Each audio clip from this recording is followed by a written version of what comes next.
What's good, everybody? It's DSA Above the Rim here once again to talk to you about basketball. We got a lot going on with the Pistons. We got a lot going on with the NBA. But first, I got a big announcement, and the link should be in my description. We got a Detroit Sports Alliance channel, so all of the live videos, like Above the Rim, all of the live streams, like all the shows Above the Rim, the Offside Show, the Roundtable, is all gonna be on one channel. The channel should be in my description, so you guys gonna want to make sure you guys subscribe to that, because all of these videos, like the one you're watching now, this is where it's gonna come from. So we all gonna stream it through one channel. We just trying to build and be better for y'all. And make sure you guys check out the website if you haven't already. But without further ado, let me introduce my members of the panel. We'll have some other members later on. We got my man Pistons Talk in the building. What up? Not much, man. Let's talk some basketball today. All right, man. We got my man Drew in the building. What's good, man? Yo, what's good, peeps? Can we get a rip in the chat for J-Mo and his Pelicans? And I like on the video. Hey, man, we got to tell Luka to be clutch, man. And, like, you know. Let's not tell they didn't get blown out. That's going to switch it. They only lost by a possession. Come on. Completely different. Looking like James Harden in the clutch. All I know is the Mavericks blew more claims in the clutch than the Pelicans, bro. They lead the league in that. But we ain't going to go there. But it's Free Smoke Saturday, as y'all can see already.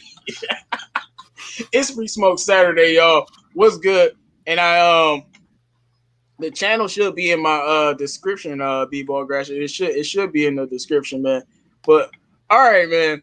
Let me see. Let me make sure. So we gonna go with our first question of the day. The NBA has been real crazy, but the Pistons, man, they went out and did something real exciting this week that we all should be happy about. And I didn't even know that we didn't completely own the Grand Rapids Drive team. I thought we owned that team, but they didn't want to sell it to us. So the Pistons went out and they purchased another G League team. So my question to you guys and the guys listening and the girls listening, what are your thoughts on the Pistons purchasing a new G League team that's going to be based in Detroit? Start with you, Pistons Talk. Well, I do know that the Jabara families owned the Grand Rapids Drive for a while, and it's something that the Pistons wanted. There were rumors about it last year, so I'm not really surprised that they bought a team. I thought that maybe the Drive would have wanted to relocate, but Tom Gores went full savage mode and just bought a team from Phoenix. But I think it's going to be great for, G League players, because they don't have to drive 2 freaking hours anymore. You can just go right down the street. And, it'll be really good for our development, but I'm happy for it. I don't know about you guys.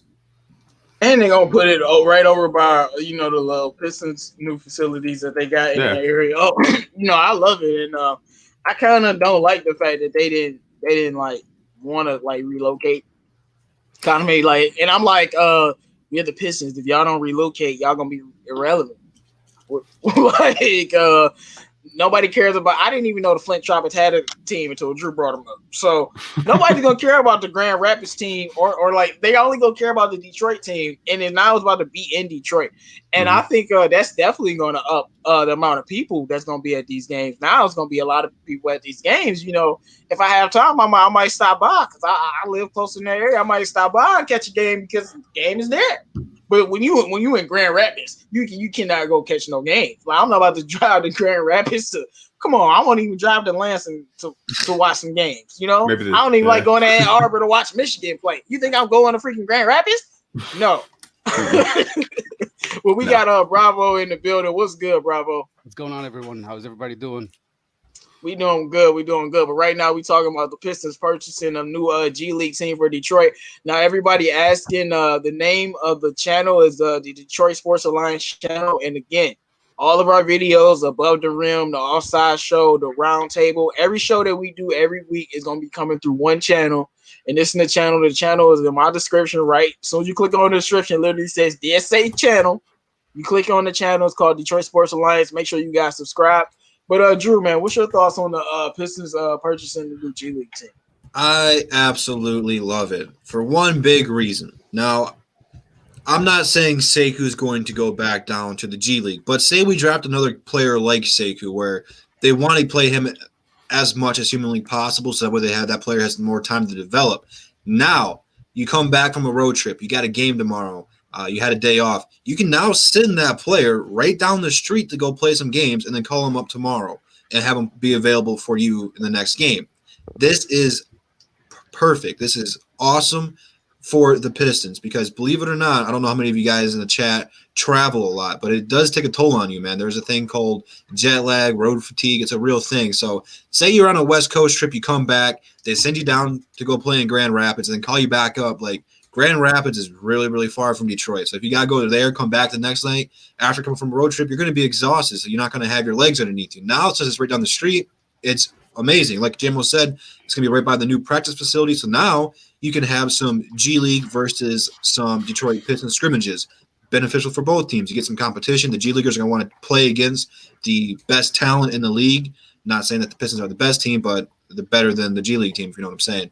It's going to help both squads out. I think that you'll see more of a interconnection from both these two and really work as one giant franchise. So I absolutely love it, man. I'm very curious to see what they are going to be called, what their jerseys are going to look like. It's exciting. More basketball in Detroit, the better. Yeah, B-Map Zoom, most definitely it is. Most definitely it is.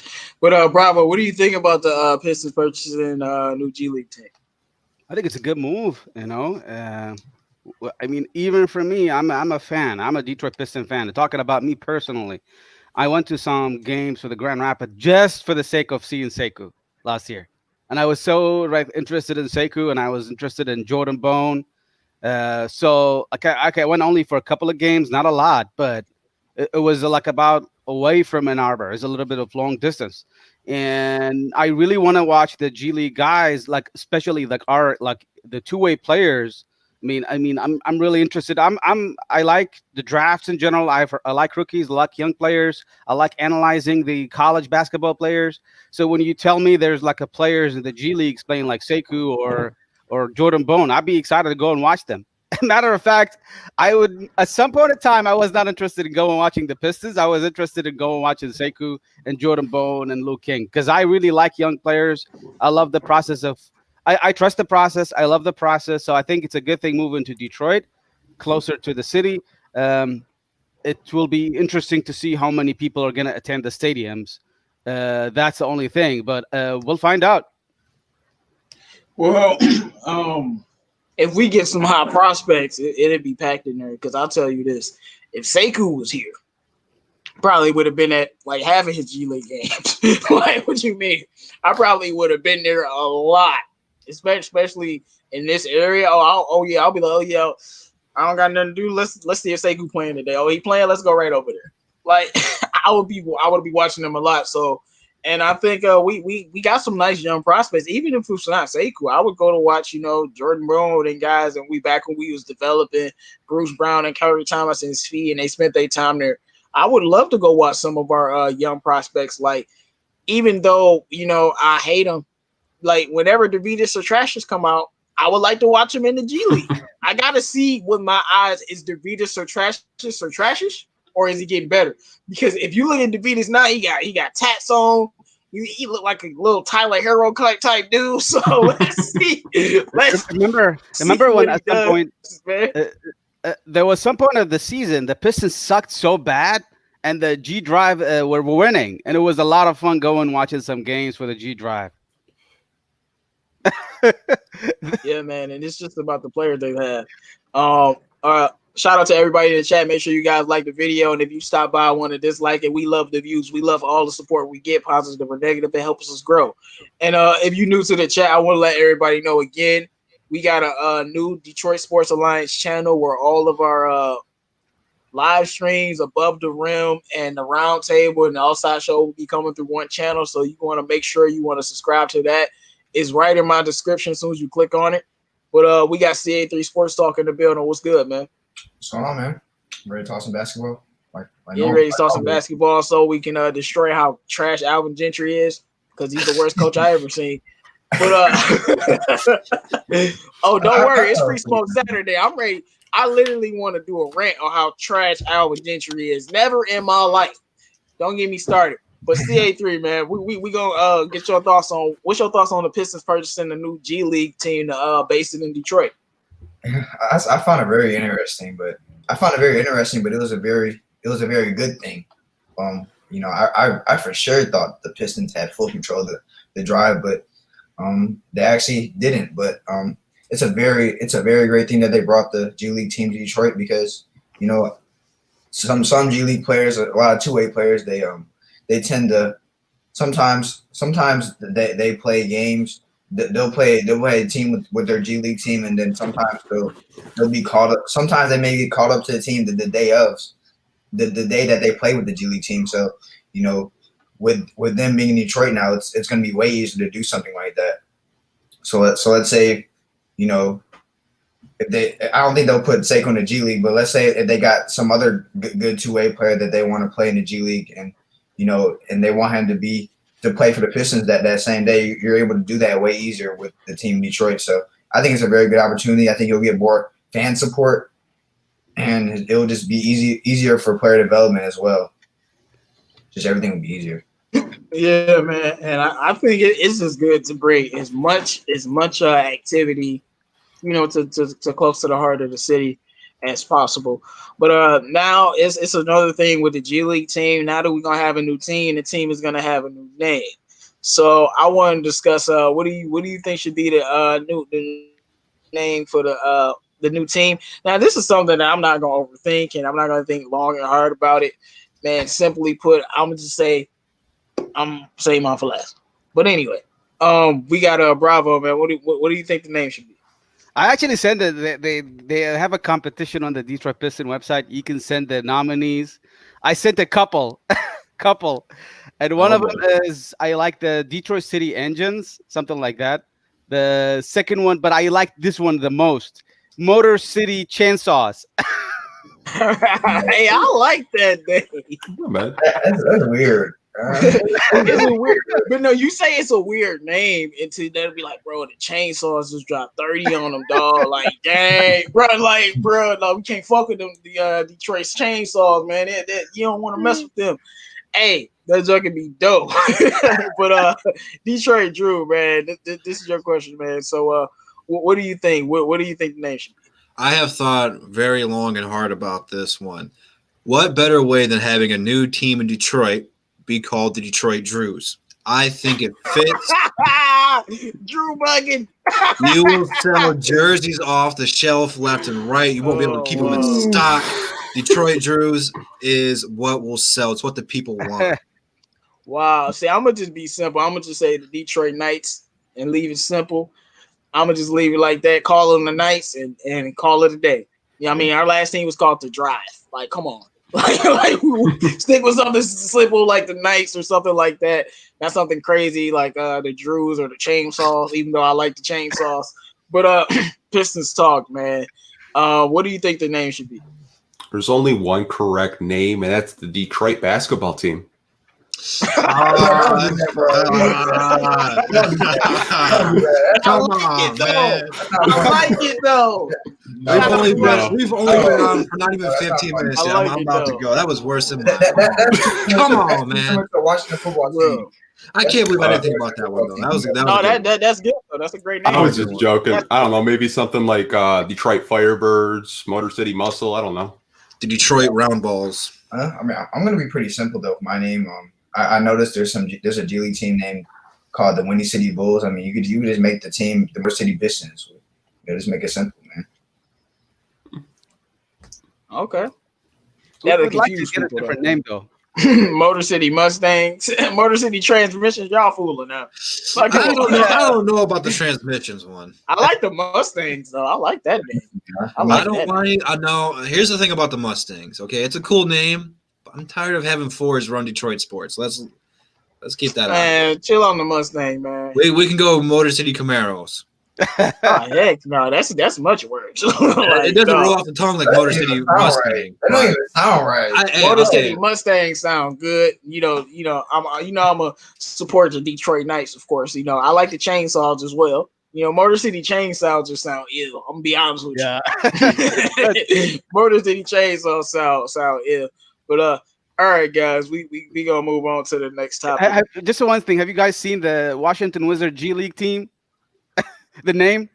Oh God. No. Is this one actually the basketball team of Washington? No, it's their G League team is called Capital City Go Go. What is this, a roller rink? It's Go Go. Like, what do you mean? like when you take a flight on a Delta Airlines or American Airlines, you see Fly Go Go. It's part of it, so that they're advertising Go Go. So it was kind of cool name actually. It sounds like a roller rink, bro. It's not like We're a going roller that way. Straight Just up call roller ourselves the rink. Little Caesar Slices or something like that. I don't I'm know. like, man, go give me some disco the balls. hot and readies. The hot and readies. The high and readies, dog. Hey, that joke could be funny. But so it's been a lot of NBA awards, and we talked about it a little bit. But now that there's being votes, and it's been a lot of 6-man talk, and I think we got one of the best 6-mans in the league. I know I saw Drew talking about this, but do you guys think Derrick Rose should win 6-man of the year, man? We gonna start with you, CA3. I'm gonna say no. Just because I mean, he missed some games, and his team wasn't winning, man. I feel like it's more fair if you give it to a guy like Dennis Schroeder, who's been a huge part in his team's advancement, especially since we thought the Thunder wouldn't be that good, but but due to Dennis Schroeder and a couple other additions, they've been able to make that push into a really good team. They look really good today as well. So I think Dennis Schroeder deserves it, personally. Okay. What do you think, Pistons Talk? I'm not going to drink the Kool-Aid, no. It's no disrespect to Derrick Rose, but you got guys like Lou Will, Montrezl Harrell, like CA3 said, Schroeder. To me, it's going to probably be a toss-up between Schroeder and Montrezl Harrell, but that's just my opinion on the matter. Okay. What do you think, Drew?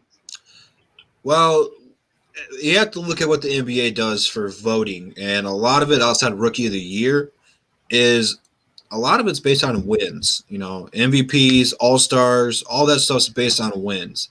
Is Derrick Rose qualified? Certainly so, but look at the team he was on. One of the worst teams in the Eastern Conference who had high hopes and expectations, fell way short of that. And again, that's not Derrick Rose's fault. He was one of the best, if not the best player on the team throughout the main course of the season, at least consistently. But like I said, man, Lou Will is probably my favorite to win it. Right now they're sitting second in the West. They're a championship contender. He's been doing this for years. And then Schroeder, no one's seen OKC coming like this. I didn't see a single person, rather if it was on YouTube, outside of OKC fans, who think they'd be this good. So they base it off a win. So going off of what the NBA does, unfortunately, Derrick Rose will not win 6th man of the year. Will he probably be a candidate? Possibly, but he's not going to win it. See, I ain't say what the NBA does. I said should he win it. But Bravo, what do you think? Should Derrick Rose win 6th man of the year? I think they should consider him as a candidate. It would be a nice thing to have for D Rose to be a candidate. I don't know why they just really low on D Rose. He played one of the best seasons so far in the past 10 years for him, pretty much since his MVP season, I heard. So I think the NBA needs to reward those really veteran, hardworking players if they've been playing for a while and showing good performance. So D Rose, I believe, deserves some sort of candidates. But does he really gonna win it? I doubt it, because the NBA is rigged, man. They're not gonna call it for the Pistons. I mean, I know you guys are talking about the other guys on those teams, but if Montrezl Harrell and Lou Will was on our team, would they be any less productive? If Schroeder was on our team, he might be slightly less productive. But if Derrick Rose is on those championship teams or those winning teams, would they be any less productive? And my answer is no. And that's why I don't think wins should matter. And when we talk about 6 man, to me, it should literally just be the best 6 man. Wins shouldn't matter at all, because you're 6 man. Your specialty is to come off, usually, unless you're a passer. Literally, you're supposed to be coming off the bench and be that next starter. And most of the time, that's from a scoring perspective, like 75% of the time. So 6 man literally supposed to come off the bench and score. And to me, that's universal. Like, you're not going to tell me Lou Will would, he probably had better numbers here.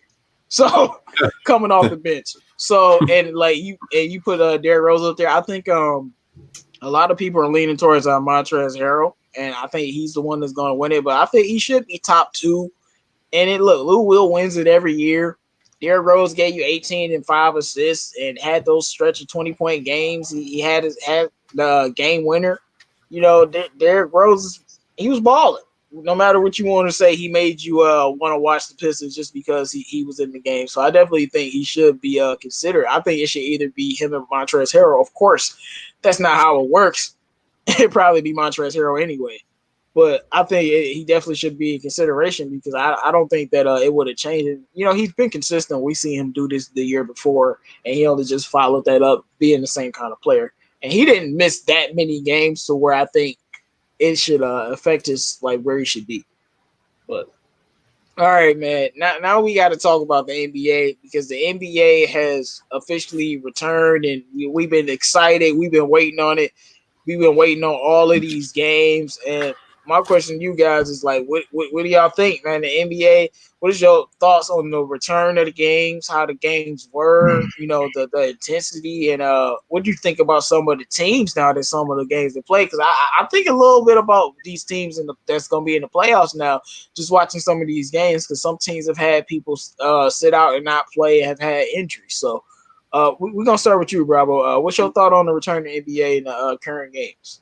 I'm actually happy it returned. They really have a nice, really good game. Lakers and Clippers on day one.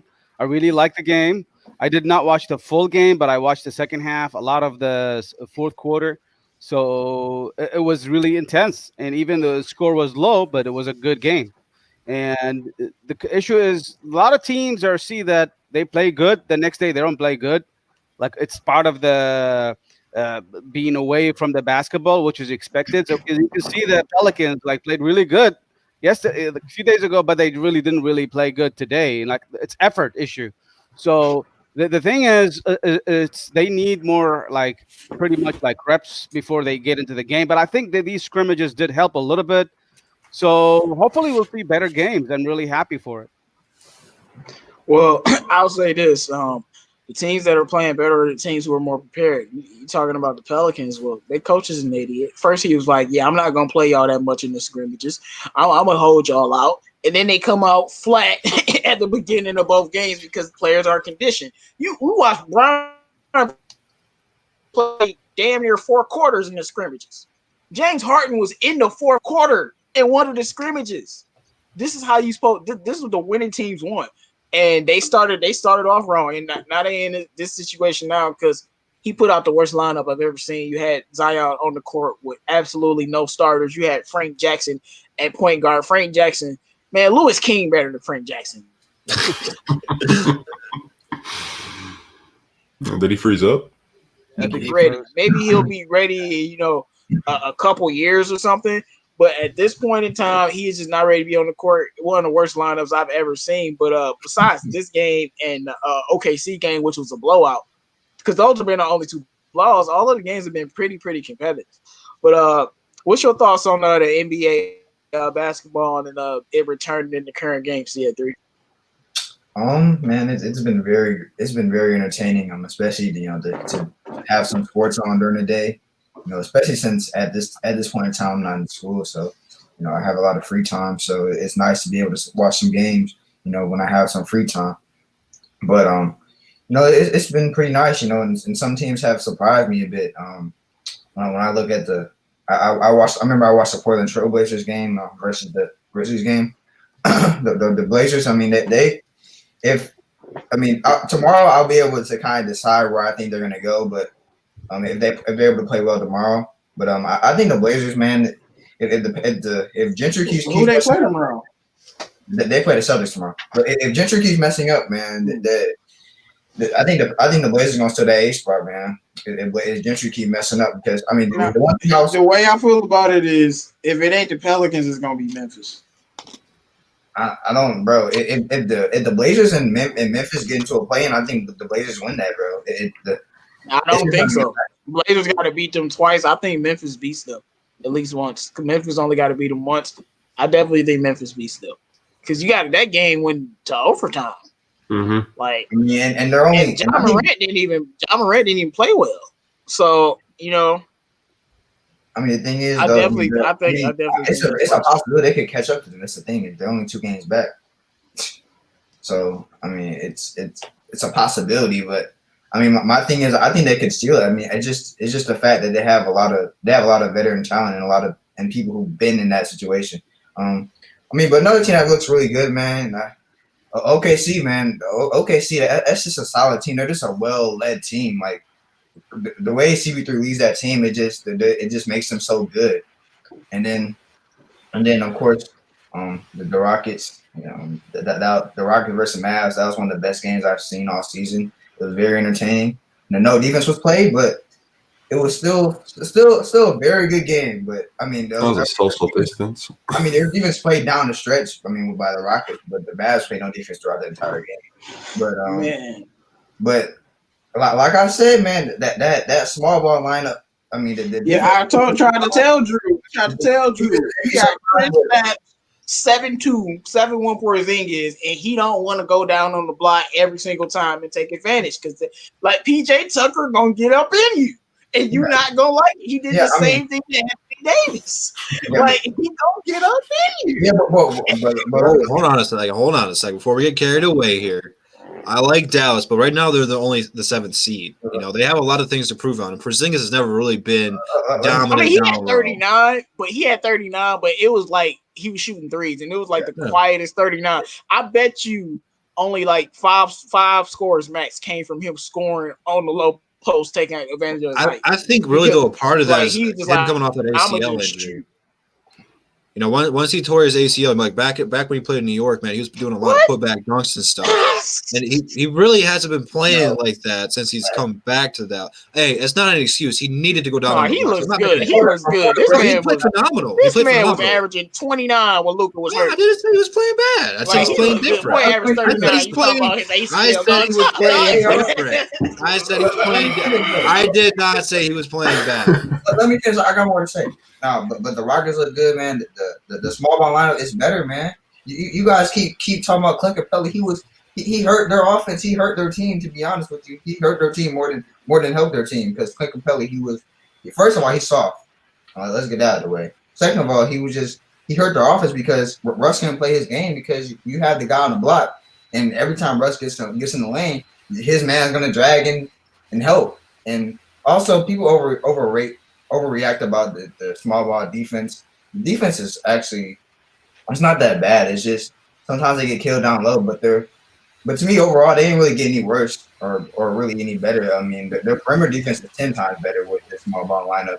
But and then then the paint defense is kind of iffy at times, but I mean it's still just a way better situation for them just to be able to to maximize James Harden and Westbrook, and I think they can really make some noise. And I'm telling you, if they get that third seed, man, and they get the opportunity to face the Clippers in the second round, the Clippers will not want to face them in the second round. I'm telling you right now, because they wouldn't. They're going to be a 6-7, bro. I'm telling you, George Paul. Bro. If they face each other in the second round, it's going to be a 6 or 7 game series. I said it here first. Man, Rockets are a problem. I tried to tell people, but shout out to James Harden and Westbrook has always played defense. James Harden was clamping Luka. Yeah, I used the word clamp. Luka was like, all right, come here, Harden. Harden was like, what you gonna do? You copycat? I don't like copycat. This boy was clamping Luka. I'm like, what? If he play defense like that, if they play defense like that, because their perimeter defense is amazing. Like, they can guard any team. So, on the perimeter. Let me see how bad Rocco is, man. That dude, he's so bad. Even though he was missing a bunch of shots, but what he did on the defensive end, man, so bad. And then I agree with Muhammad Al-Mahandi. He says Rockets would love Christian Wood on my team, would they? Oh my gosh! Tried trading for him twice. They did? Yeah. Okay, so they tried twice. Hey, give us something. Why ain't it happen? What they want? Yeah. They ain't even have much. What they got over there? They don't got nothing we want. And the last thing I'm gonna say, they still don't have Eric Gordon yet. So we shall see. All right, Pistons Talk, man. Thoughts on the official return in the NBA and some of the current games?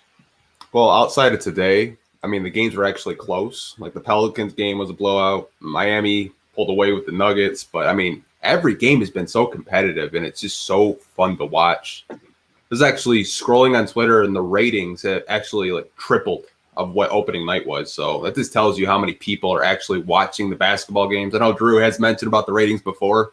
He was right. They freaking quadrupled, and you love to see it. I'm just happy I get to watch basketball again, and I hope we get a Chicago bubble so we can watch our Pistons. Yeah, 187 in Newbury says Christian Wood too tall for the Rockets. If he ain't 6'8" or shorter, they ain't interested. I disagree. I disagree because they got Jeff Green on the team. They got Jeff Green on the team, and he's 6'9". Basically, Christian Wood would be a superstar version of Jeff Green for them.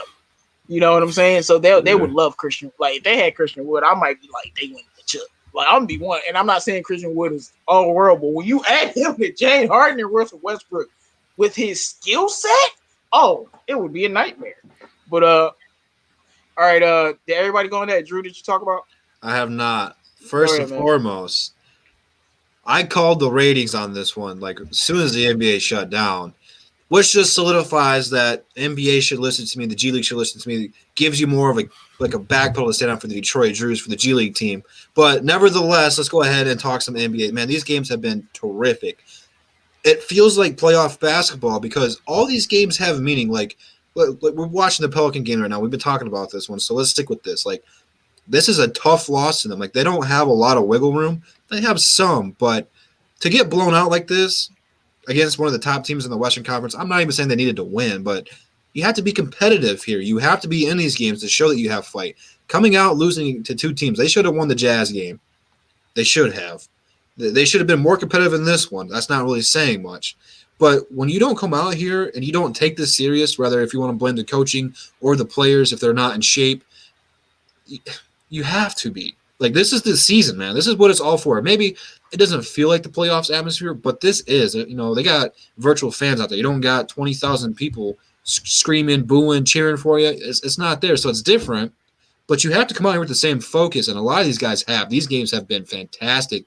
Even though my Dallas Mavericks lost to you guys' Houston Rockets, that has been the best game I have watched in months, and because that hasn't been one. Like they scored 300-some points combined. There wasn't much defense being played at all. But when it came down to it in crunch time, end of the fourth quarter, overtime, they stepped up. They played defense. It shows you that the real serious teams who are trying to take a push, fighting for seeding, they're taking this thing serious, and they want to win.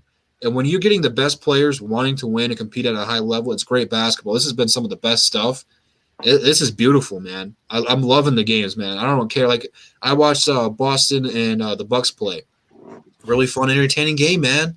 Like basketball's back and it's at its peak. Like playoff time is the best time of basketball, and we're getting into it right away. It is so fun to watch, man. I'm glad it's back. Yeah, I'm sitting here. I'm drinking Drew Weisers. I'm watching all these games, man, and I'm having the best time of 2020 right here. Yeah, and I just want to say we wish the Pistons was here, y'all. You know, we always talk about Pistons basketball. We'll get in them right after this topic, but we wish they was here, and we can't wait for their bubble to get going. But Drew was talking about the Bucks. You know, one thing I noticed with the Bucks, every time the Bucks play against another good team for the East, the whole broadcast is about how can this team beat the Bucks? Well, they can do this and they can do that. Then I just watch Giannis come down the court and just dunk on you, and I'll be like, y'all not gonna do nothing. That Celtics game, man, they can't beat them. They can't beat them.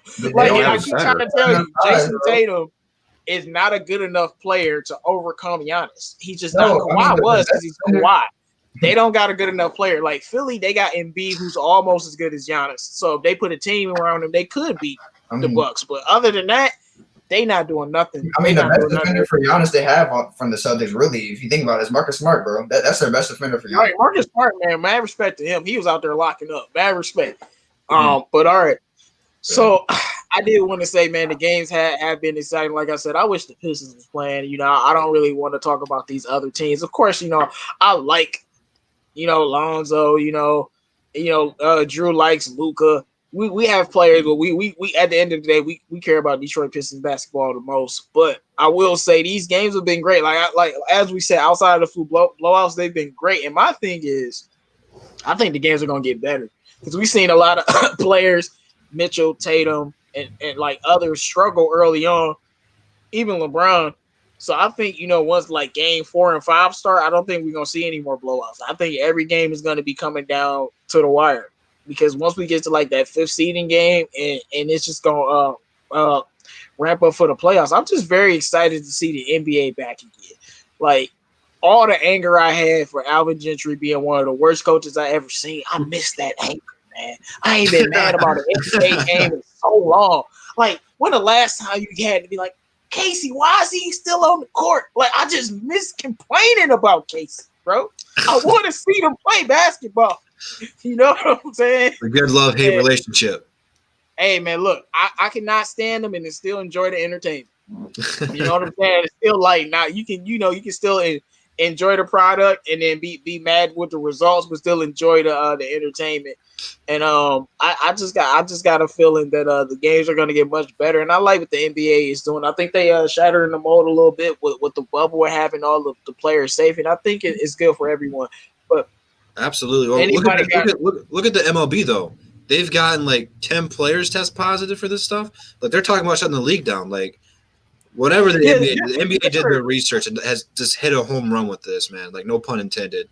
The commissioner from the MLB was basically literally said, if some guys catch it on your team or whatever, then it's all good. But if a star player catch it, then we'll cancel the league. So basically, if let's say Zubac get it, they don't care. Reggie Jackson get it, they don't care. But let Kawhi get it. Oh, the whole league shut down. That's not how you're supposed to run things. Right. But, and the thing is, if he was thinking, you would know once one person catches it, probably the majority of the team is going to catch it. He didn't think about that. Exactly. Let me read some of the comments. Drop some comments about before we move back to the Pistons. If you got any comments on the game, I'll read some. Let me know if you got any questions. You can drop them. 187 Newbury says, I seen Corton getting that AFC from Memphis. Let's see. Bam Adebayo outplayed Jokic. Yes, he did. But that I still like that Denver team though for the future. They got Bo and Michael Porter Jr. and Jokic, bro. They gonna be a problem. They need another year or two to reach their full potential. Nah, they need more than that. But I'm saying to like at least get further than the second round, I think. Let's see.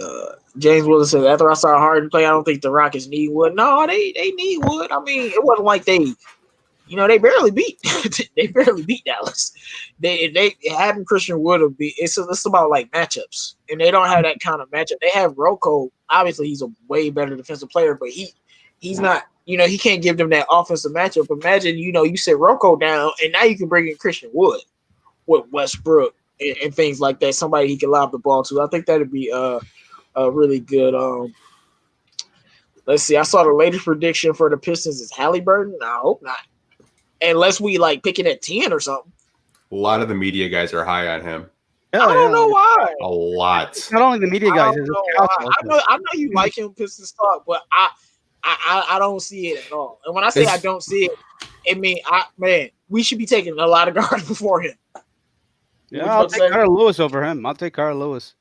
What you about to say, Pistons Talk? Oh, it's funny because I know you like Lonzo a lot, and they compare. They're very comparable. No, they are. Lonzo and Halliburton. It's not to say he's a bad player. It's just you see more of a role player in him than you see like maybe a star player or a caliber starting point guard. And you know what? A lot of people say maybe Sean Livingston is a comparable player, but he's not a bad player. But like I said, the Pistons. I on the draft. I compared Killian and Halliburton because I said he looks like a low grade version of Lonzo, really. Yeah. Because like that shot, you're gonna have to change that. And he can pass the ball, he can play some defense, but Lonzo is a transition fast pace. Like he's one of the fastest players in the league. So that's different. But no, I like Halliburton. I'm with you. We already went over this. If I want a reliable player that I know is gonna fit a role, maybe be a starter for me, maybe come off the bench and be a 6 or 7 man, I'm taking Halliburton because I think he's gonna be reliable for what you want him to do. But if I'm looking for a star guard, I'm not going in that direction. I don't know why the media was going in that direction. It was mostly just Rod Beard. I don't know. He doesn't. A lot of the media guys. I've had my toss with Rod Beard. Yeah, J-Mo and him. Yeah. Hey man, good talk, man. We don't have him on the show, man. Man, I mean, Rod Beard last year, he No, really a lot of what you said. A lot of them It's not just Rod, it's Go ahead. James Edwards too. It's a lot of the media guys. So last year, Rod Beard hyped this guy. The Boston Celtics drafted him, Romeo Langford. I don't really like his potentials. He doesn't look like he looks okay, but it's just Sekou is a lot better player. So he's a role player. yeah. Well, Yeah, I they don't were like high on to Romeo even do that Langford. comparison. I mean, they were high on Kevin because- Porter Jr. too, though. They were high on Kevin Yeah. Porter Jr. too, though. I think, and we were idiots on that. Yeah. Well, Sekou shouldn't So have it- fell to 15, though. I mean, we got lucky. Yeah, he Sekou shouldn't was the have. top Yeah. 7 pick. So I'm pretty partial with Rod. Like Romeo Langford, he was a good 3-and-D guy, but I mean, it's way too soon to say he's a bust or he hasn't turned out. I mean, he could prove a lot of people wrong, but who knows?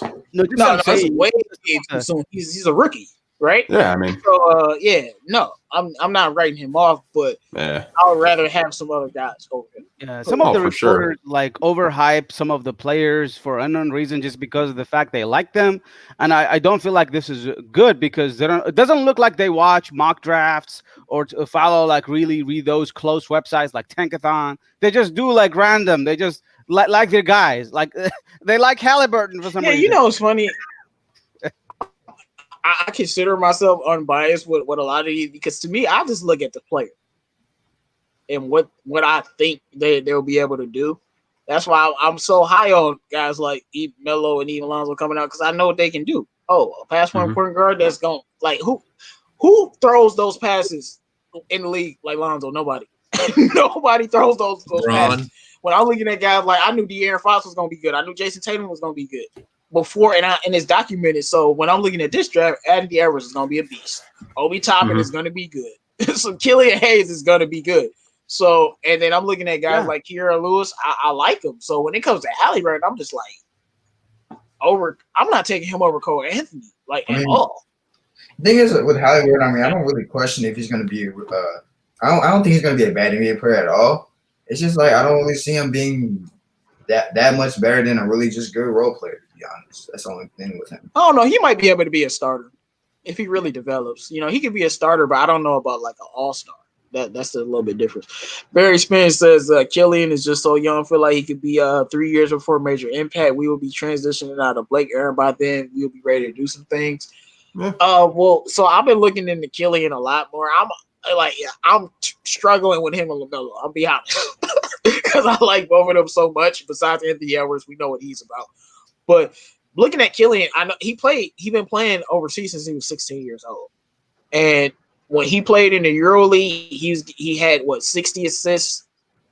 He had 60 assists in 10 games, average 6 assists. So, and then he shot 45% from the field and 39 from 3, and he was giving you 13 points. So I'm like, I think he'll be. And then I'm just looking at his basketball skills. His pick and roll game is just. I don't know if I've seen. I don't know about maybe like Ja. I don't know about seeing a point guard come up in a long.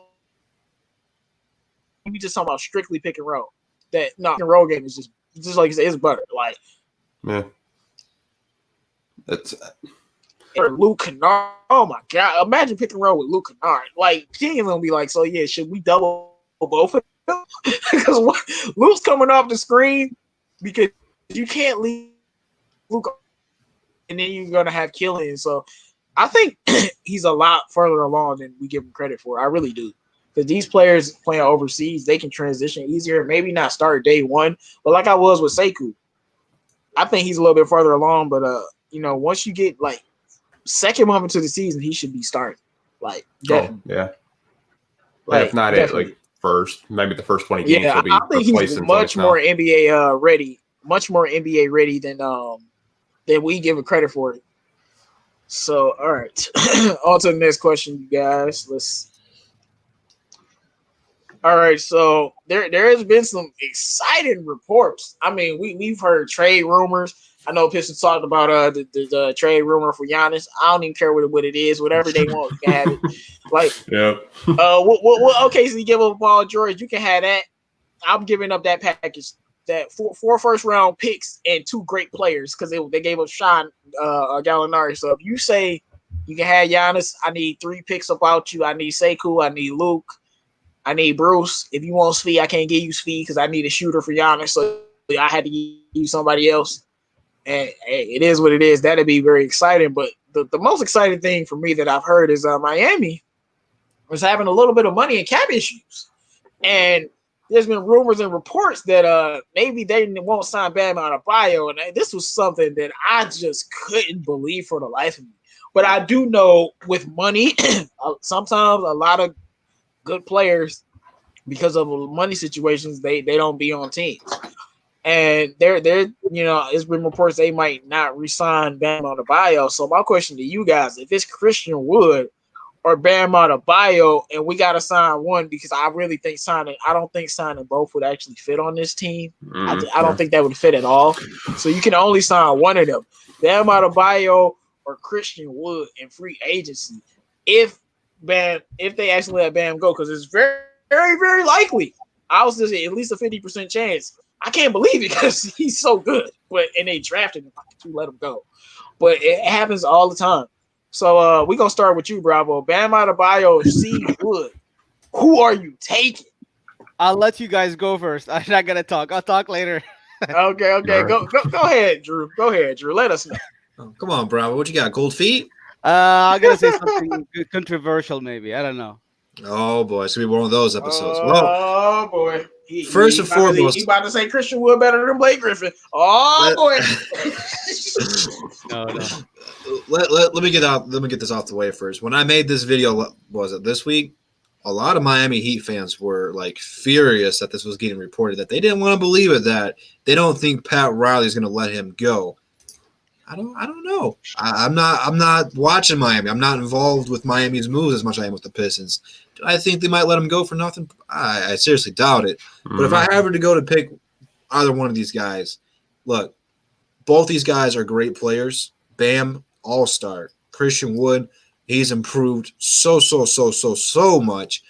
His goal is to be an all-star. Rather, if he can make it there or not next year, we haven't seen it yet. So there's a couple things you have to take into consideration here. Bam has been proven. He's been working hard. Now, again, he did have a great player in Jimmy Butler play with him all year long. He did have Hero play with him all year long. They have a great coach over there in Miami. They have a great system and organization over there in Miami. They're really good offensively and defensively. So right now they're probably a way better team than Detroit. So here's my thing. Bam's going to want more money than Christian Wood, and people are going to be more willing to pay Bam more than Christian Wood. Christian Wood, yes, he played great when Andre Drummond was out, 20 and 10. That was only for about 10 games or so. He didn't do it all year long, whereas Bam did it all year long. And I really think Bam and BI are in the category between those two guys of being the most improved player of the year, whoever you want to give it to. I'm not going to bash you with, because both those guys have earned it. So when you start winning year-end awards or being thrown in the conversation for that, more people are going to want you. I'm sure the New York Knicks are going to want him. They want everybody and their mama. So I'm cool either way of them. If you want to be more salary cap friendly, you go with Christian Wood. If you think Bam's the guy, you go with Bam. Right now, Bam is better than Christian Wood. I'm not sure how old Bam is off the top of my head. Does anyone know?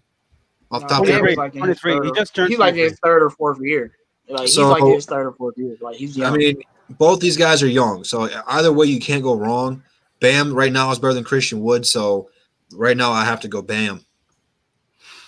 Yeah, and I think the money will be extremely similar, to be honest with you, just because as good as Bam is, him and Christian Wood with their skill level, they'll be around the same amount. So I don't think, like getting Bam will be like, oh yeah, we about to pay, so much extra money. I think it'd be pretty similar. But all right, Bravo. Now, where are you taking, man? Go ahead and say a controversial hot take so we can grill you. Let's go. Here's what I say. Even if we get Bam Adebayo, would that take us to the top? No. Why is that? It's not about that. It's about getting the center.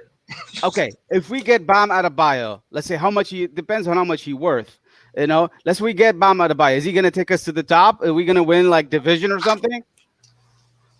I don't know. Milwaukee's in a division. We'll be in the playoffs. So here's the thing. Be in the playoffs. We'll definitely be in the playoffs.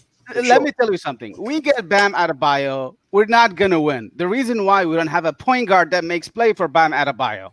We need a point guard. Bam doesn't need a point guard to make plays for him. Oh, dude, no. We're about to draft LaMelo. He leads Miami. We need a point guard. He leads Miami in assists. So here's the thing. I'm not really giving a max contract for Bam Adebayo. If that's the way the Pistons want to do it, I don't know why they just go for Drummond. Drummond was okay. He finishes his contract and then he goes lower for a lower contract with us. It's not a great way to go with a center like a Bam Adebayo. I know he's an all-star. I know he's a good player. I really like him. But I'm saying, though, we need a point guard. And when you pay this max amount of money, you pay it for a point guard rather than a Bam Adebayo kind of player or Rudy Gobert or even Jared Allen. You don't pay these guys max anymore. You need to pay the max for a point guard. We desperately need a point guard, man. Even if we have Bam, who said we was paying the max? He's gonna cost the max at least. He's a max player, J-Mo. You're not gonna get away with 12 million. I don't think. I'm telling you right now. I don't think he gets a max. How much? Like 20 million, easy. I think he's gonna get one of the lower end maxes. He's not about to get like 30 million a year. I shouldn't have said that, but he's not a max. There are players there's players that you no, Drew Holiday gets paid 30 million. He didn't get a super max. There are players that you paid. Let's not bring the Pelicans back into this. Hey man, I'm just letting you. There are other players that get. How much does Tobias get paid? 30 million. But there are players that you pay 80 or 90 million dollars, but they're getting paid a lot. I think you can get banned for 17, 18 million a year. No way. 25. He's I don't know about 20, that. 25 at least. If he was really a max player, Miami wouldn't be letting him go. I'll tell you that for sure. Well, there's rumors about Oladipo and Giannis. This is what it's coming from. Oh, man, I'm sick of these Giannis rumors. Giannis is loyal. He is not leaving Milwaukee. There's Get over I don't know. I think that's the biggest reason, and I think it was Legion Hoops that I don't know. They said they had sources, but I don't really know if I believe it. But even if they've been doing some pretty shady stuff, man, I'm not gonna lie. I mean, even if it is true, I don't think the Pistons should go after him because you could literally get a center that gives you similar production for $10 million, in my opinion. But that's just me.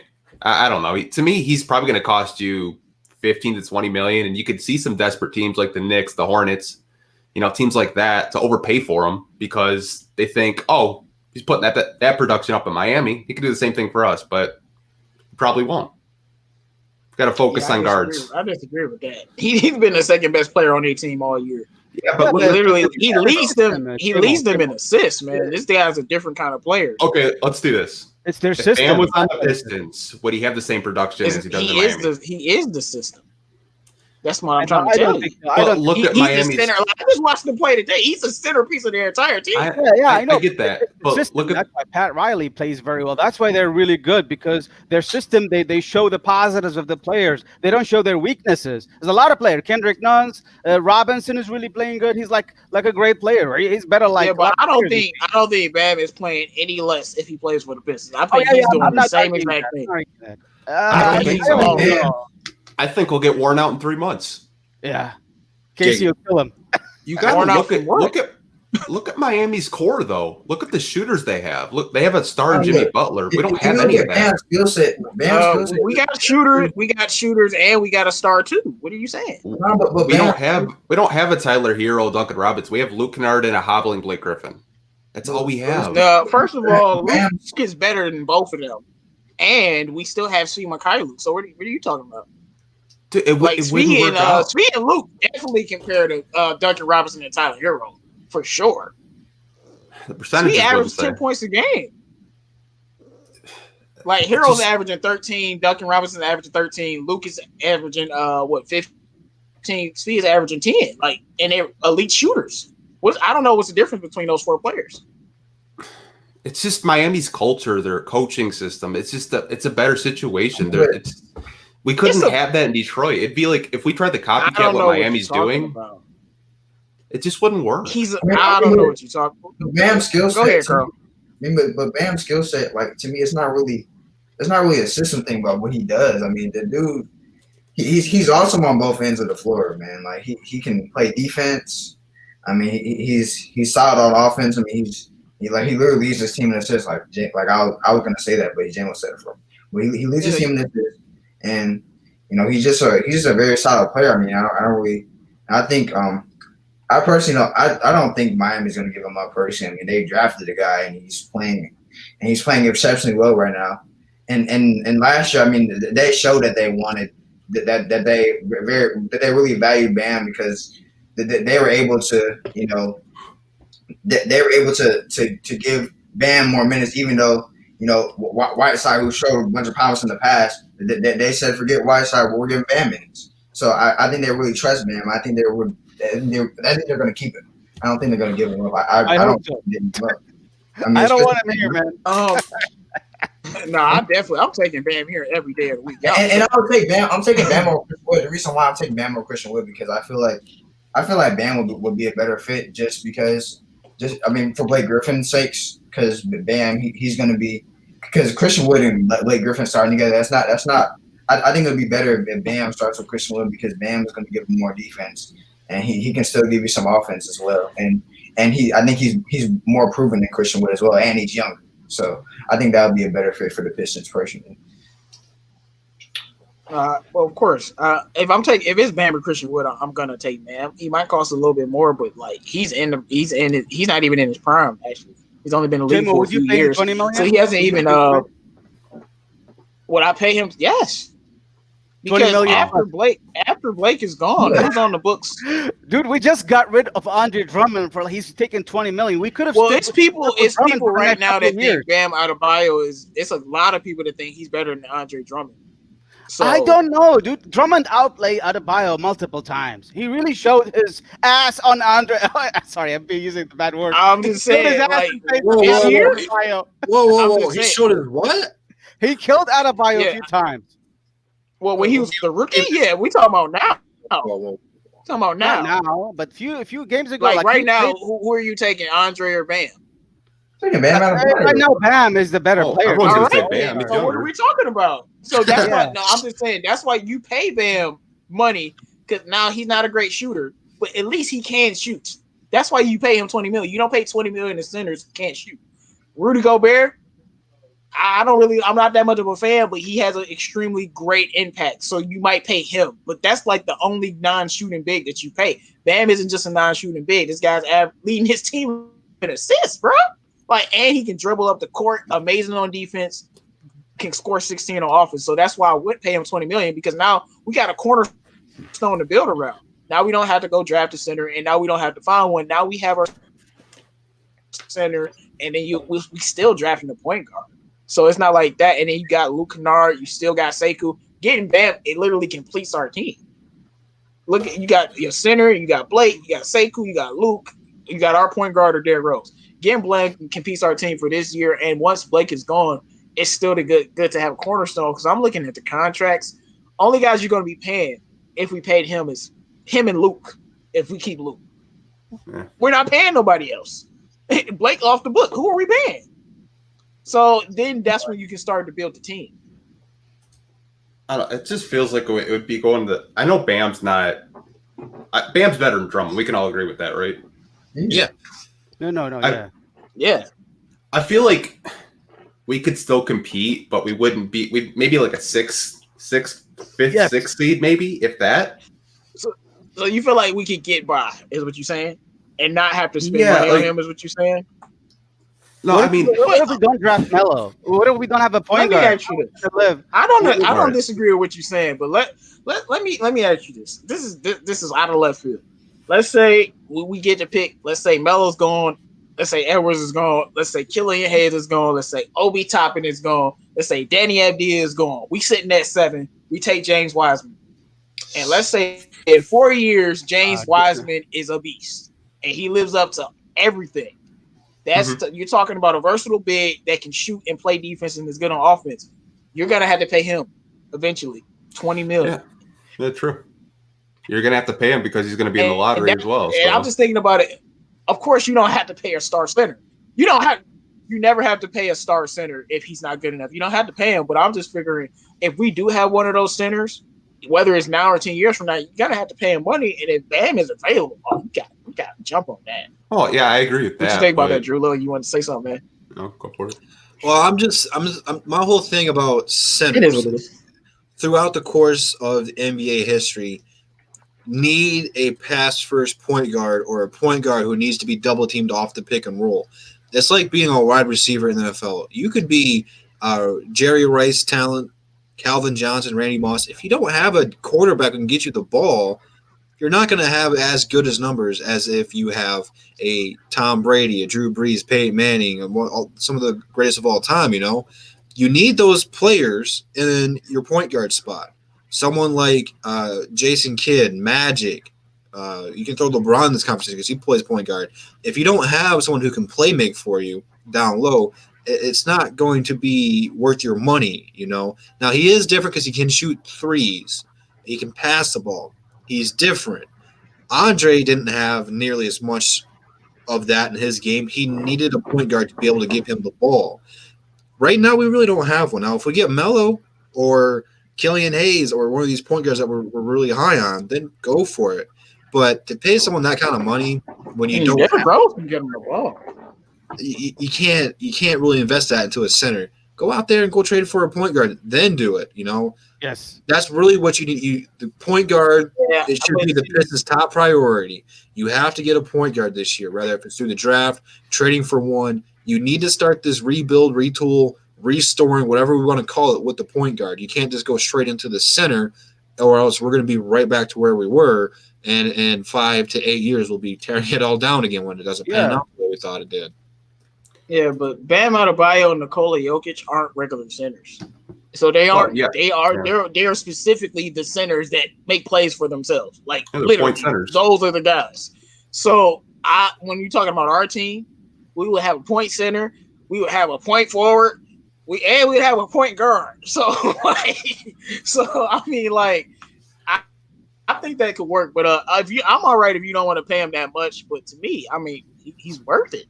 It's not like he's young. Yeah. And like if he wasn't, he's nowhere near his ceiling. He's gonna get much better as a player. That's why I don't think I'm with Carl. I don't think that he's gonna let him go because he's too good of a player. Like I would be shocked. Here's the thing, though. We have to look at. Right now, like you said, J-Mo, they run his offense or the offense through him though, but he's not the guy there. It's really Jimmy Butler's team. He comes here. Detroit fans, whether if he should or shouldn't be, are going to need him to be the guy or want him to be the guy. We haven't really seen him. You got Blake here. Why would he be the guy? Jimmy Butler's a leader, but he's not. And Jimmy Butler, and they're 1-2. Jimmy Butler's one. He's a leader, but Jimmy Butler's not. Yeah, you're kind of overrated. There's a huge difference between number one and number two. And I'm not saying that he can't do it, but let's look at Blake's injury history here. Like we can't just assume he's going to be here for the full stint and be healthy. It's something that we have to consider going forward to this. When Blake's here, it's his team. There's no denying that. But I was really going with this because Blake's going to be out a lot, Yeah. Even when he comes back, like you got to sit Blake out. Like he can't play a full season. He hasn't shown it yet. You have to do a better job of taking care of his minutes, not playing him on back-to-backs right now. Give him the Kawhi Leonard treatment because he actually needs it, not like Kawhi, When I just feel like with Bam, you have to give. If you got Bam here, it's going to have to become Bam. No one thinks Bam is a superstar right now. So if we got him, I don't think anybody will be like. Pistons fans. I'm talking to Pistons fans. Nobody is going to be like, "Oh, Bam Adebayo isn't doing it enough for us when he's out there giving you 16, 8, and 6." And I do think if Blake was hurt and we had Bam, we would be much better off. My thing is, because like he's still an anchor for our team. Like when we still had Drummond, I mean, before Luke got hurt, we were okay. And we didn't even have Reggie or anything. We were okay. And that's just with Drummond. And looking at the growth of our players, I think if Blake gets hurt this year for a long period of time, we'll be in a better situation than past years because I think we'll have a better team and play. I expect a big jump, but I'm with you on that. We don't have to agree. It's no problem with that. My thing was what I was saying. I was like I think we're a little overrating Jimmy Butler's impacts this season. I mean, Jimmy Butler, he hasn't really had the greatest season for Jimmy Butler for a top player like Jimmy Butler. I mean, he's had a down shooting year, but they have a good supporting cast, and I think it's really helped them. I think it's not just Jimmy Butler that's really been helping this team, be so successful this year. It's just their supporting cast in general. I mean, Jimmy Butler's only averaging like 20 points, and he's been really good on the defensive end. But when it comes to on the offensive end, he's had a pretty down year on the offensive end. Yeah. Well, Jimmy's a leader, though. He's the first one in the gym, the last one out. And when you got a bunch of young players and they're trying to get better, like they see how hard. Because go back to Jimmy Butler's career, like he was coming off the bench in Chicago, and he eventually worked his way into the starting rotation, became an all-star, and now people consider him a superstar. I don't know if I want to call him a superstar. He's an all-star. People, I'm not saying he is. I'm just saying people do. But he works his tail off, and when you're the first one in the gym, the last one out, young players look up to you that way, and they're going to follow your lead. So he might not be putting up the best Jimmy Butler numbers, but he's leading by example of what a true leader should be. I just think that people know what Bam Adebayo is, and if you're bringing him, I don't think people are going to expect him to be a superstar. Like at least not year one or something like that. I think we'll expect him to be as good as he was in Miami, and if he is, I don't think much, because like Derrick Rose, we wasn't expecting him to be a superstar. We were expecting him to do exactly what he did. So, but let's see, guys. If you have any questions, you can drop them. Let me see. Let me read some of the comments. Drummond could become a dynasty maker. Well, yeah, we've been saying that for a while. I don't know. Look, I don't really care much for LeBron, but I just want to see him on the Lakers for some reason. Because I just feel like, I mean, they got AD now, so it's not gonna work. But before they had AD, I'm like, man, you pair him with somebody like, I mean, this dude would be playing out of this world. Rockets wouldn't work. Warriors, oh my gosh. Y'all don't even want that. Drummond on the Warriors? Oh, it's a problem. The Clippers? Oh, they could use him too. That would you can see Miami getting rid of Bam Adebayo this year and getting Dre next year. Maybe they'll do it that way. No, they're not going to get rid of Bam, bro. No way. Because you got to pay it. I don't know how to even. You got to pay it, Andre.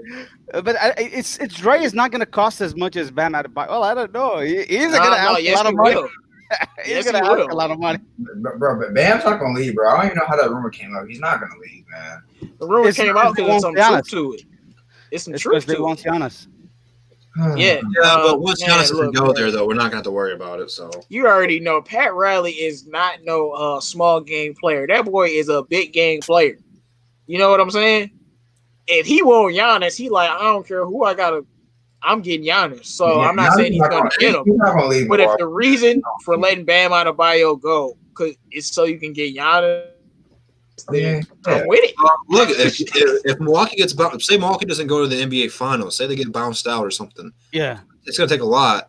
Miami is a really seductive place to go to. Beautiful weather, beautiful women, party town. Which I don't know if Giannis is really a partier or not. But then you're gonna compare up with Pat Riley, who kisses rings, is gonna be his model here pretty soon. Jimmy Butler. I mean, you're gonna have a nice supporting cast. You're gonna be right there, man. It'll be crazy, to be honest. The thing with me and Milwaukee is, as good as they are, I don't think Chris Middleton is good enough, but Jimmy Butler for sure is. Oh, you got Jimmy buckets. I understand what you're saying, but no, I don't think he's gonna leave Milwaukee until they start treating him. I don't think you will either. It all depends on. No, look, I don't think he's gonna leave Milwaukee until they start treating him like LeBron and KD. And if you listen to the media, they literally say Giannis got a couple more years before he can care about winning championships. So they literally say that. And so that lets me know they're not going to be on his head till he's like 27, like LeBron and KD was. They're like, all right, Giannis, where the chips at? So if we're looking at that situation, even if they don't go to the finals this year, I still think he's going to be there. I mean, and they're going to offer him the super duper ultra max. I think he's one of those Dirk Nowitzki, Tim Duncan type players, like stay in one place. Players do move a lot. But I feel like Milwaukee is not going to sit up here and be like, yeah, we ain't going to get Giannis another star. Giannis be like, get me another star. Now. I'm tired of these super teams.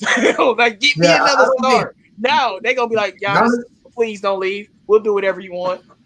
Giannis not the type of dude to leave a team like that, man. Especially a team that drafted him. He's the loyal type of player, so I don't really see him leaving. Hey, we thought about that about KD too. Yeah. I didn't. I didn't. I think the only reason Giannis could leave, maybe, And it's like what Jamo said. I mean, it's because Chris Middleton isn't good enough or doesn't show up in the playoff. I mean, I think Chris Middleton, he's a solid second option in the regular season, but we just don't know what he's going to do in the playoffs. That's a problem with him, man.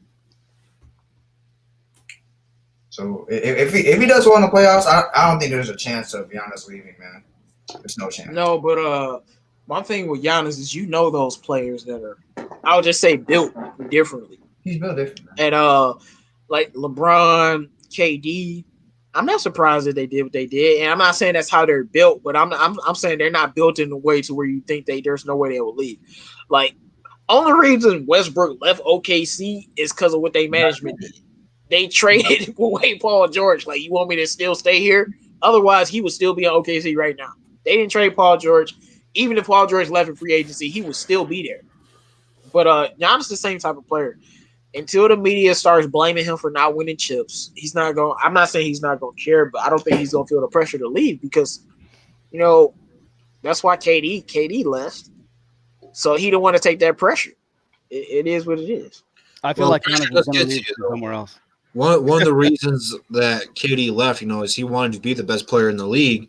Well, LeBron was still in the league, and LeBron was still going to the finals and going to the Warriors. So when you can't get past the Warriors to go play LeBron, you have to join them in his mind. Again, total snake move. But if Giannis can go to the finals and play against a LeBron or whoever, and if he gets there and wins one, I don't see him ever leaving Milwaukee. No way. He get one chip, he's staying there for. Like, it's some players that's just lifers like that. Oh, that one chip will mean more than the Warriors because they literally built it. Yeah, that's why people, they overrate that one Cleveland chip, man. They like, bro, that's the GOAT chip right there. That's the chip that mean everything. I'm like, all right, man. Just like when Kobe got his fifth chip against Boston, that was like, yeah, that's the chip right there. That's the one. Dirt and whiskey chip in Dallas is invaluable, and we all know. So still it is. You said what? I still get goosebumps from that one. It's still weird for me because, like, I wasn't a hater of Miami like everybody else, but I was like, Dirk Nowitzki is like one of my favorite players ever. So he probably was like my second favorite player in the league at that point, besides Kobe. So I was like, let's go, Dirk. like the whole time because I'm rooting for Dirk. It wasn't even no hate thing. I still remember that. I remember that series. Even though I was young, I remember that series, man. I've never seen LeBron play so bad, like in just one series. Like the dude was getting locked bodied by Jason Terry, man. He getting locked up. It was just a sad series, man. It really was. Not man, for me. Shout out to Dwayne Jason, man. That's what happens when you freeze out players that can't shoot. We saw it happen to Giannis last year. Same thing, even though it wasn't Bron level, but it's the same concept at the end of the day. You guys. We got NBA basketball on. The Lakers was getting destroyed by the Raptors, but it looked like they're trying to face and face. Yeah. But make sure you guys drop your questions in the chat if you have any. We're gonna get to all your questions. Let me see. No, the new GM is Troy Weaver. He called him Big Weaver. Guys, I want to let you all know that we got a new Detroit Sports Alliance channel, and all of the videos that's above the rim, that's the round table, they'll all be going through one channel. And we're going to get that up and running, and make sure you guys watch that. But, Bravo, any prospects did you want to talk about? I didn't really have a slide today, but I want to talk about – I need no slide. Okay, so I do like this guy. He is projected between 6 and 10, Devin Vassell. He is really like a 3-and-D projected small forward, and he actually one of the best defender in this NBA draft. I thought it was Isaac Okoro is the best defender, but no, this guy seems to be the best legit defender. He steals balls. He has a quick lateral movement, and he's got a lot of potentials as a 3-and-D. He's 6'7", 194 pounds. Only 19-year-old. He's going to turn 20 soon, I heard.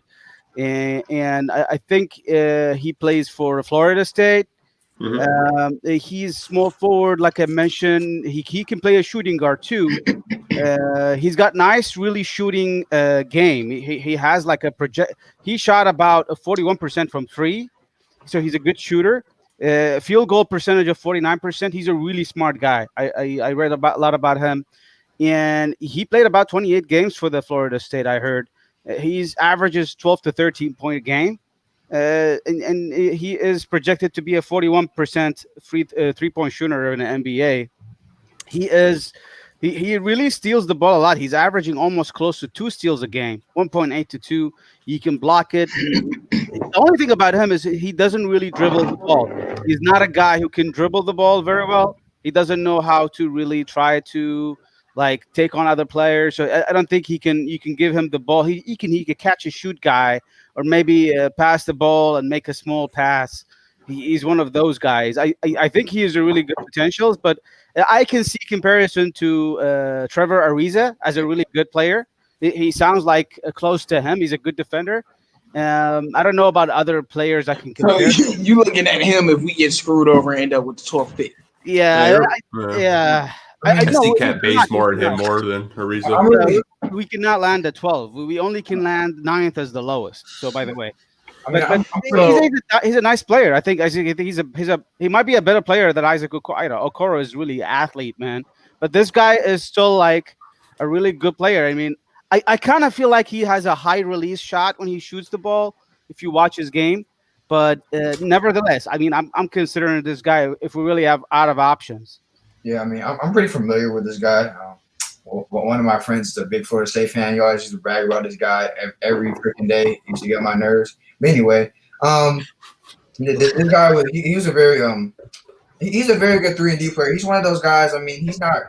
I don't really expect him to be like a huge star or anything, but he's one of those guys that any NBA team can use because he's just a 3-and-D guy. He's gonna knock down shots for you, and he's gonna play defense. And like Bravo said, he's not the greatest shot creator in the world, but he's just one of those guys that any NBA team can use, and you can't really go wrong by drafting him. But I don't think it's really what the Pistons need.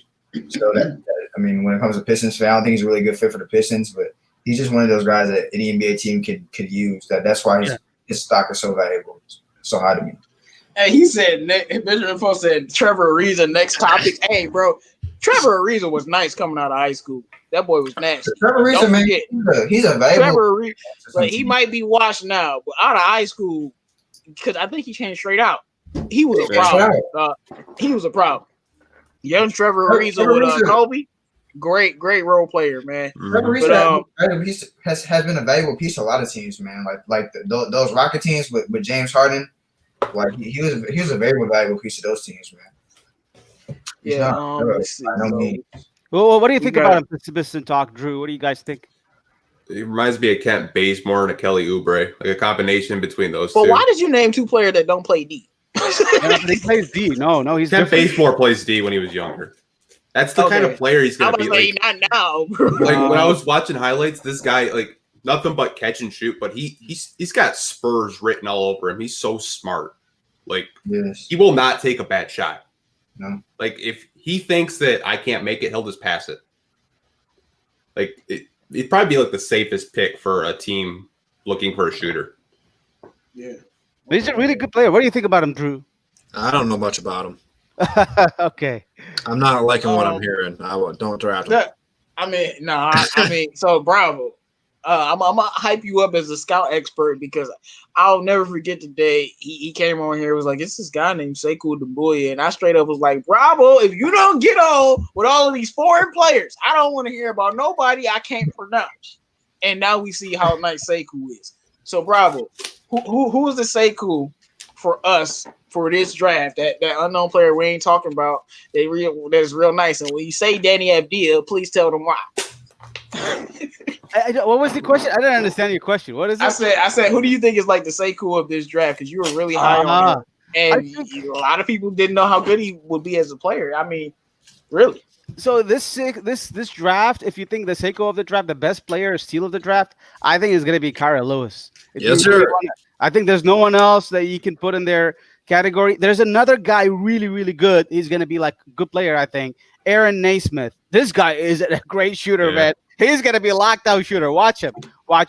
Devin Vassell is a low-key player. He's a really good player. And I think he is a different, though. But I guess I heard Trevor Ariza. You can compare him to other players. But I don't mind him really. So I think he's okay. But I don't think he fits our team. If we draft him if we have a second pick, I'd love him. I love him in here on the Pistons. But we don't have. I'm looking at this Aaron Naismith dude. Oh my, he's nice.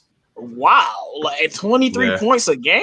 Mm-hmm. Oh my goodness, J-Mo, he's like a 45, 52% from three. How many attempts? No, wait, look, hold up. We gonna talk about him next week, y'all. Like, hold up. Listen to these stats. This man had 23 points, right? And then he has 5 rebounds. That's good. 82% from the line. But look at this: 8 3-point attempts a game, and he makes 4, and he shoots 52%. That is ridiculous. Wow, and he shoots 51% from the field. That's crazy. On 14 field goal attempts. So what? What position is he? He's a guard. He's a 6'6" guard. Is what they list him as. Is he a 2 then? Yeah. I could care less, bro. These numbers, dog. He's like a tweener between 2 and a 3. He's like a no, he's definitely a tweener. He's not an assist guy. But look, hey, we sneaky. We draft him at 9. I'm not gonna be upset. I tell you that. We definitely gonna talk about him next week, y'all. I'm gonna have to go do some research on him. 23 points a game on 52% from 3 on 8 attempts. Like, that is ridiculous. It reminds me of Klay Thompson a little bit. That's ridiculous. Oh, like he might be. I know that's kind of like a name that I have to throw up. How did we just go from Trevor Ariza to Klay Thompson? What's going on? Well, no, I'm saying it's hard. I know it's hard to compare people to Klay Thompson, but the guy I just gave you the numbers. He shot 52% from 3 on 8 attempts. That's I'll keep saying it's ridiculous because it is. Like that. That's crazy. So, and he's scored 23 points a game. Like, come on. We try to make a Mob City 2.0. It's time to make the Splash Bros 2.0. Let's get it going. Draft them. Bro, we're going to have to do it somehow, man. You know, LaMelo is Steph. LaMelo or Killian Hayes going to play Steph role. So, and then he can't play D, but we got Klay. So, now we just need to get Draymond. You know, we need to find us a Iggy. You know, we got to wait for Sekou to be KD, you know. All in the day's work, you know? Yes, all right, so we got a question up here earlier. Make sure you guys drop your questions if you have any. If you haven't liked the video, make sure you do that. All right, here's the question. Is this year is the setup for Omg Bates era of Pistons basketball? Thoughts on that? I mean, he doesn't come out to 2022, so I don't know if this will be the year to set it up, but I could care less. If the Pistons came out right now with like, y'all, yeah, so we trying to lose every game to get a Omg Bates, I'd be like, I'm with y'all, I'll support y'all 100%. And y'all know J-Mo, no matter what the circumstance, I don't believe in tanking. I didn't even believe in tanking this year. I don't believe in tanking. But that dude, yeah. You tanking for that dude. you like, they only come out so often, these Zions, these KDs, these LeBrons, these Anthony Davises. Bruh. They don't come out like that. He's one of them. He's one of them guys. He's one of them. LeBron, AD, KD. You know, he's one of them for sure. I have no doubt in my mind that kid's gonna be special. As long as he don't have any health problems, his injuries can derail any career. As long as he don't have health problems, it's a wrap. Superstar, born. So yeah, whatever they want, they can have it. Tank, they all are saying tank for Trevor. We need to be saying tank for Omani, bro. What you mean, bro? Oh my god. Yeah. Let me see. Anybody got thoughts on that though? I'm sure y'all got some thoughts on that. I mean, Omg Bates, I've been watching him. He's incredible. But the problem is, I don't think the Pistons would smell top 3 picks next year. I doubt this NBA is gonna really be fair to us. I mean, they need to help us. If they're not gonna help us, who's gonna really help us in the draft? We need help desperately. We need the top lottery pick. We've never been in a position to win a lottery pick since the Bob Lanier. Why don't we just do it? Why don't we just give us we wasted Carmelo Anthony. We didn't get Melo in that time. We drafted Darko, but they shouldn't really just be harsh on us. They need to help us so bad. I think this is a topic we need to address. Should the NBA consider helping bad teams like the Pistons? Of course. He's not going to be. Haven't had a first round pick since 1970. I mean, he's not going to be draft eligible for another 2-3 years, so it's going to be. I don't know if we're going to be able to. But I really think in 2 years that rule is going to be changed, and he's going to come straight out of high school because they trying to change the rule now. Well, they've already Well, no, mentioned he where will you go can go straight to to the the G G League. Yeah. Yeah. So I'm like, I mean, he might want to go to your bump school, but why would you go to college when you can be in the G League? I personally think he should probably reclassify and just go come out next year and then just Yeah. go to So year. I think he'll probably yeah. reclassify. You have to be 18 to get into the G League or 17. I think 18. 18. So how long does he have to play on the G League team before like he could be on the NBA team? Year. I play 1 year. Yeah, man, that's So what I you would. get a year of college ball, a year overseas, a year in the G League. Or he could just reclassify, like I said. He could just reclassify and just play 1 year at Michigan State and then go to the draft. Bro, he ain't playing no 1 year no Michigan State. Like no, we already talked about that. I told you he should go to the Euro League because that's his best league. Go to the Euro League and embarrass them fools because they ain't gonna know what hit. But if you have any more questions, make sure you drop them. We about to wrap up in a second. I always have a question in my mind. Oh, that's a good question. There you go. What are you guys' thoughts on buying a first round draft pick? Rumors team may be selling with the money low due to COVID. Last team to do it was Nuggets, and they gave away Gobert. Well, the Pistons don't even want to pay for Kevin Porter Jr., so I don't think they paying for no first round pick.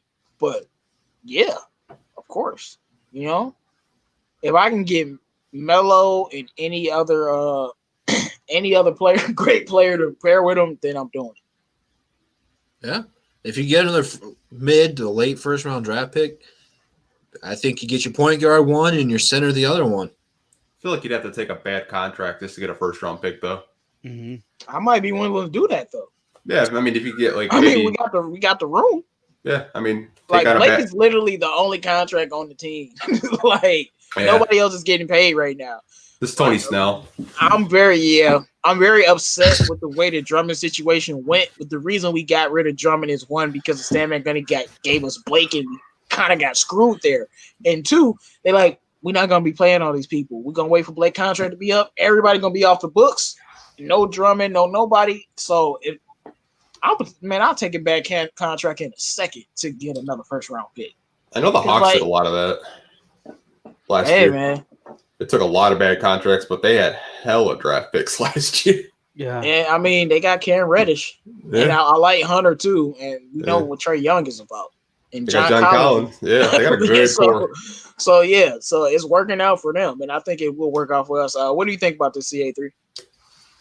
Can we read the question? Like, what was the question again? Should we buy for a draft pick because apparently teams are selling them, or some teams might consider selling their first round draft pick, literally selling. I mean, I don't really think they necessarily should do it. I mean, I don't think we will do it. Like you said, I mean, the fact that we passed up on Kevin Porter is really concerning. And Bobo. I mean, as long as we get a point guard, man, I don't really think we should have to do anything else. I think once we get a point guard, we'll be straight, man.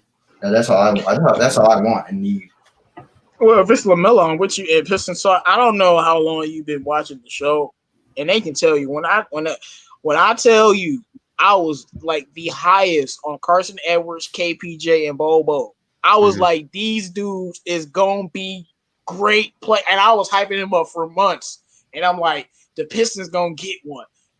And I don't even want to say it. Like, that's why I'm stumbling over my words, because it's like a nightmare. We was at 30. I'm like, we getting Kevin Porter, we getting Bobo, we getting Carson Edwards. I was sitting up here dancing and happy. And they was like, nah, bro. Not today. And so it just hurts me to be right. You know, of course I like being right, but to see Bobo and to see KPJs is like, bro, I wish I was wrong. Because like it just, and I feel like Danny Avdija, Kiera Lewis, those are the two players that I'm like, yeah, they're gonna be nice. And they're not even like highly touted players. They're gonna be great players. I really think that. But let's see, Carson Edwards caught a body. Yo, this man TJ Warren just dropped 50 on the Sixers, bro. Bro, he dropped 50. Yes, he was going in. He had 29 at the half, bro. He dropped 50 on the Sixers, bro. They about to beat him. Wait, who dropped 50? TJ Warren. TJ Warren. No. What? No. Yeah. Yep. Dropped 50 on him. Right now? Yes. Pistons Twitter's losing it right now. Maybe we should have traded Hey, Sekou after all. Maybe Butcher no, we was onto should something. I'm just messing with you. Stop it, bro. TJ Warren is a scorer. Any scorer can get hot. I done seen Kyle Kuzma drop 39. So, and do it in like 3 quarters. So, stop it. Chill out. Great game for TJ Warren. But no way I want him on my team. Oh, I don't Oladipo is playing. Wow. No, I told you, yeah, he's definitely playing. The Suns gave him away for nothing, though. I was surprised when they traded him. Wait, what did they get back? I don't even know. I'll look it up. I think it was just I thought they got back something. I thought it was like a cash consideration. It was like a really No, I wanted TJ Warren 2 years ago when he was still young and maybe you could still change it. But now he is what it is. But if you want that, he's the type of guy you need on a team like that.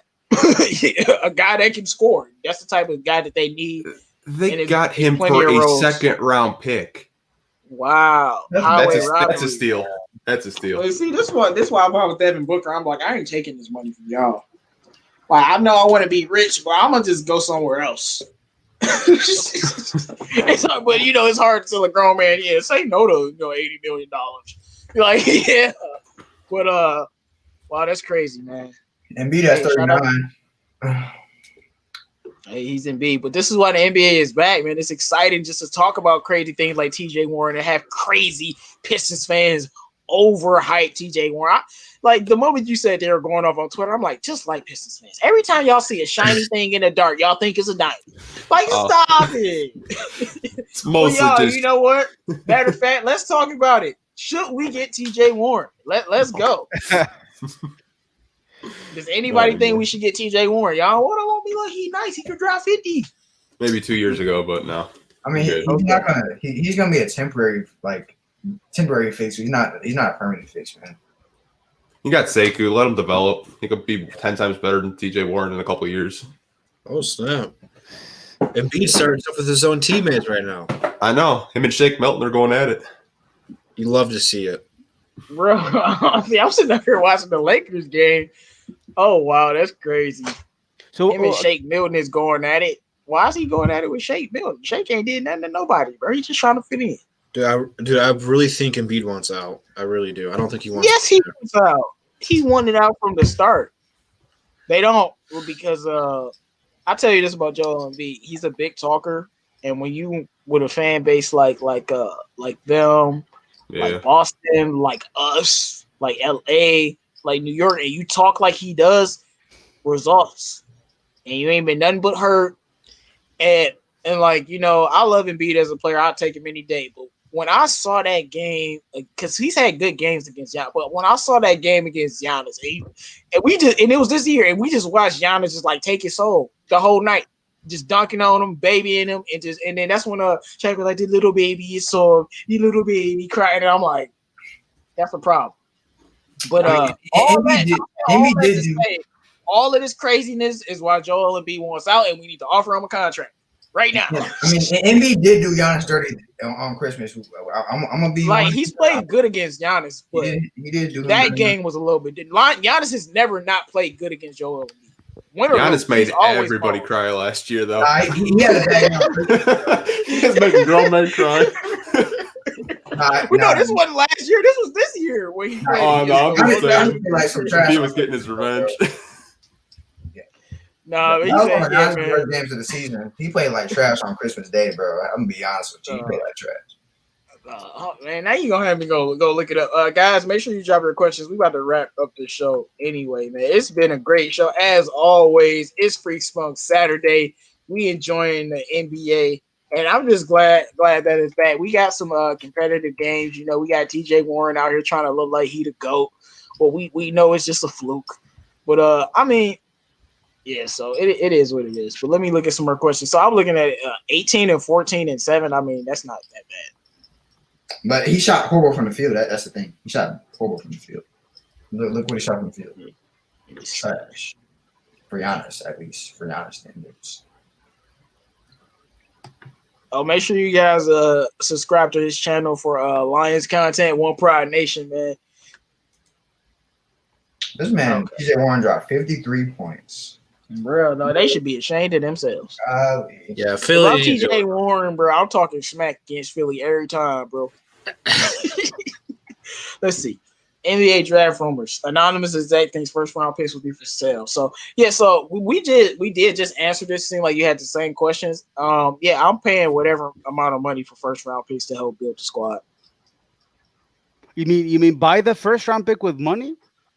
Yeah. No, like Is it possible? Well, they will Well, take his it's cap.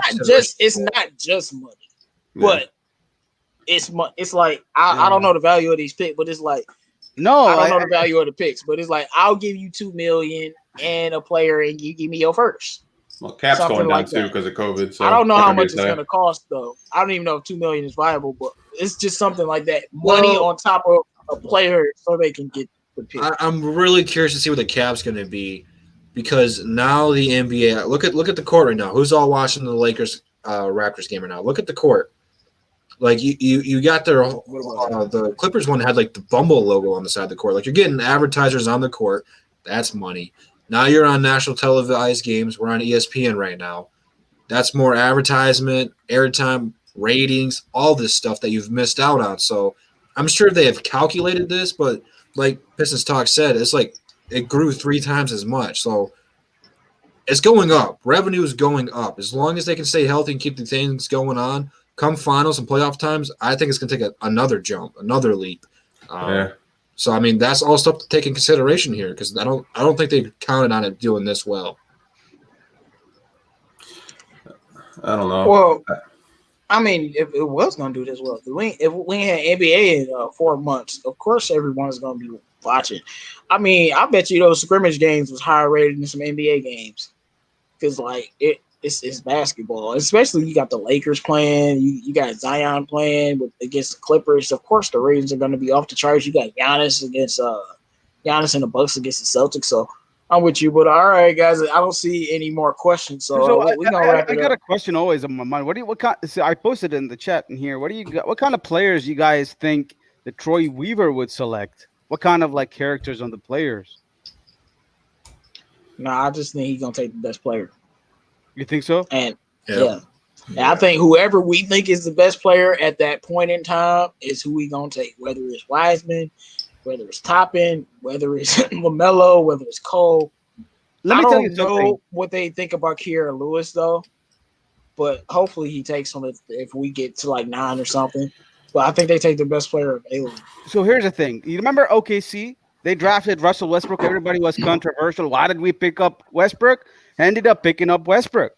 So I mean, even with guys like Steven Adams, he wasn't expected to go that in that pick. They picked up Steven Adams, and even like in the later picks, they picked up Ferguson and even they went for Jeremy Grant. He was picked up by the Sixers, but they picked up like guys who are athletes, and I kind of feel like Troy Weaver is going to go for athletes rather than skills. That's RJ Hampton, I swear. Yeah. I was about to say Cole Anthony. Everybody go for Cole Anthony. I think we're gonna go with Cole Anthony. That's how I feel like. I'm afraid that we go. I'm gonna tell you Coral. I think I'm afraid of Coral. If we're picking at 9 and we get Cole Anthony, I'm cool with it. Yeah. Cole Anthony swears up and down he was hurt all year and we didn't see him at his best. He said he was playing at 50%. I don't know if it's true, but if he's telling the truth, then I won't go. If he's telling the truth and he wasn't playing at 100%, then I definitely won't call. He doesn't want to follow that lottery. He wants that lottery money, J-Mo. He followed that lottery. Those contracts are. He missed. I mean, he was hurt though. Oh, I know, but still, he's like a top 10 pick. Yeah, probably like Phoenix or something. He has a lot of potential, man, but he has a lot of potential, but he has a high bust potential as well. He has a lot of potential though. Only reason he has a high bust potential is because he has to be taught how to play the game of basketball right. You can't just be trying to score on people all day like you did in high school. But if he'll be a point guard version of TJ Warren. If he comes into the league and whatever team he gets on just like score, he'll be that. And he'll be really good at it. There's guards that can score. But I think he could be a much greater basketball player if he went to a place that's going to teach him how to be a point guard and not just be a guy that's putting up, just scoring. And I think he does have a little bit of vision, but he doesn't use it because maybe he doesn't feel like he has to. But Cole Anthony has a lot of potential, and the only way he busts is if a team tried to use him as a one-dimensional player, and that's very possible when he can score off the dribble like he can. So I still like Cole. I'm not the highest on him, but I'm not gonna get upset if Troy Reed would take Cole Anthony, and somebody like Killian Hayes on the board. I'll be pissed, but I'm gonna trust Troy Weaver. What about you? I've already said it. I'm gonna trust whoever he picks because until that player becomes trash, then I'll hold him accountable. But when it comes to picking lottery picks, he's been great at it. So, but all right, man, we gonna wrap up the show. Bravo, final thoughts. So what about you, Good Drew? What do you guys think? I mean, the last question we were talking about it. I know we got plenty of few more times. What do you think about what kind of players that Troy Weaver is going to select? Because he brings a culture to the Pistons. I'm with JMO, man. It's gonna be best player available right now. It's what you need to do. You can't be looking too deep into this thing. It's not like we're a contender or that we got a building block around Troy Weaver right now. So I think he's just got to get the best player available. And then next year, once he gets that guy, if we're in the same position, you might take best player available. Then the next 2 or 3 years, then you start looking at those guys for category like that. Okay. All right. So good show, guys. Good talk. Saturday, I'm free. I'm off, away from those patients in the hospital at least. So get to enjoy my time with DSA Group. So thank you for your time, and hopefully we'll look forward for next few weeks. And by the way, what is today, JMO? Saturday. And one more thing. What is today? Oh, I thought we were going with entanglement here. Okay. Yeah, that's what we go. I thought that's what you were setting up for, but now I see. Now that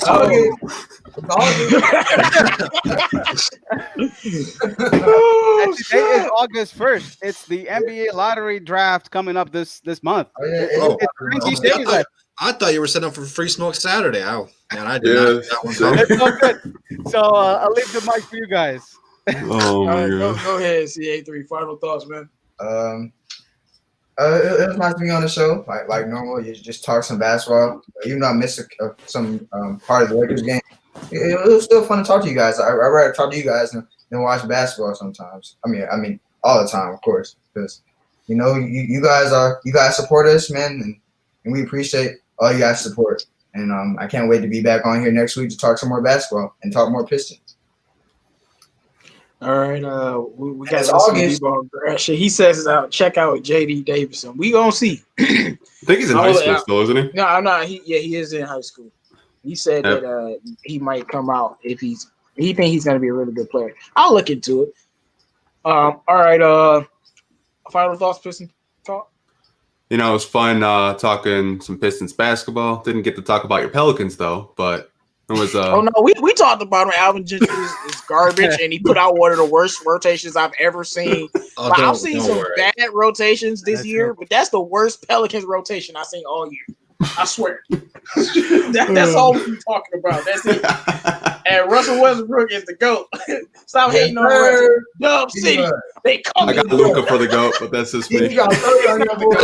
This is a different kind of Free Smoke Saturday. No, he need the triple-double go. Put it like that. If you guys haven't liked the video, definitely like the video. Check out the DSA's new YouTube channel. Is it in the description, JMO? Yes, it is. All right. Check that guys out. Check it out, and thank you guys for watching. Yeah, man. Pistons Talk was about to have us talk for a whole another 15 minutes. I ain't wasting my energy on the Pelicans, dog. I'm done with Alvin Gentry, dog. He is so like.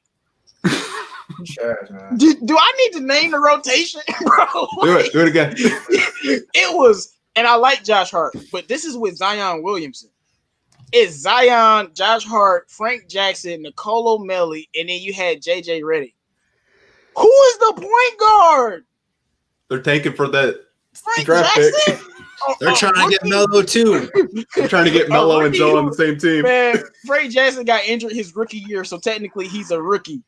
Who's the point guard? And we know JJ Redick is a good player. Josh Hart's not a bad player, but you can't run any offense. And you saw them running around in circles with their head cut off, getting blown out, and Zion just out there looking stupid. And then on the other end, you just got Kawhi Leonard just on the court. I'll just be on the court, busting y'all up all day. He was scoring on them at will.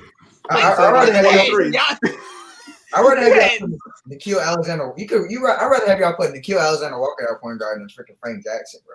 Yeah, definitely. I would take like Nikhil. He's a little like sporadic and a little bit crazy and out of control, but he better than Frank Jackson. Just straight up. Like he's just a better player. So yeah, I'm not wasting time on that. Alvin Gentry is garbage, bro. Like, but Drew, man, let's not talk about our teams that lost, man. Let's focus on the positivity, man.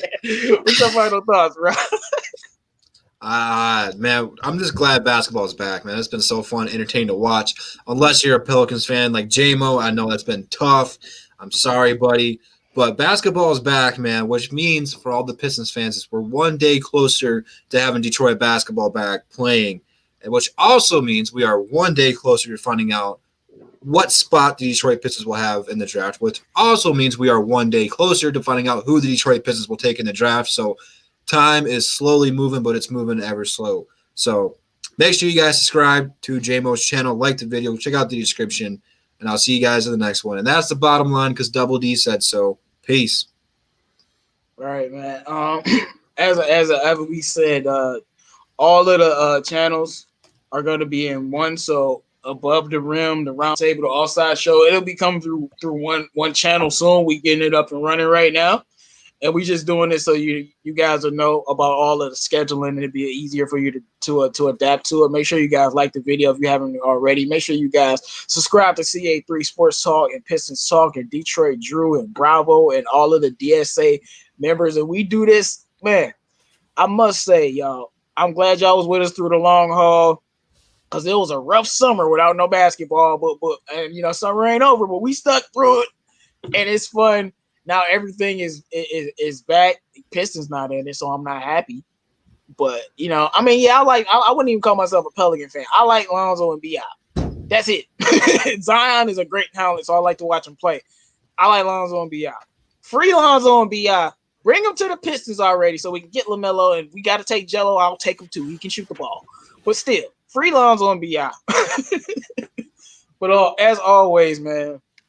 No Lonzo Ball slander will be tolerated. No Luke Kennard slander will be tolerated. No Sekou Doumbouya slander will be tolerated. And no Russell Westbrook slander will be tolerated unless you're ready for that Free Smoke Saturday, man. It's been a great show. We got basketball still going on, man. I love the NBA. Shout out to all you guys that support. We just here to bring some sports to you guys and analyze, break down the game, and have some fun, man. It's Detroit basketball to the death of us. We out.